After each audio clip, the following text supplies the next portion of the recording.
TikToker Mamun ইসলামের বিরুদ্ধে এবার তার দ্বিতীয় স্ত্রীকে মারধর এবং শারীরিক মানসিক নির্যাতনের গুরুতর অভিযোগ উঠেছে।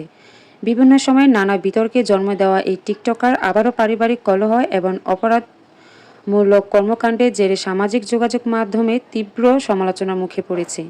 সংশ্লিষ্ট সূত্রে জানা গেছে, মামুনের দ্বিতীয় স্ত্রী সামাজিক যোগাযোগের মাধ্যমে এসে তার উপর হওয়া অমানসিক নির্যাতনের বিবরণ দেন। তিনি অভিযোগ করেন, বিয়ের পর থেকেই মামুন বিভিন্ন অজুহাতে তার উপর শারীরিক মানসিক নির্যাতন চালিয়ে আসছিলেন।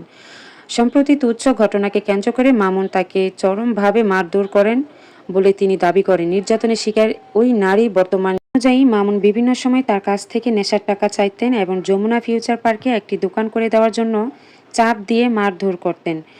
গোপন ছবি ও ভিডিও ফাঁস করার হুমকি।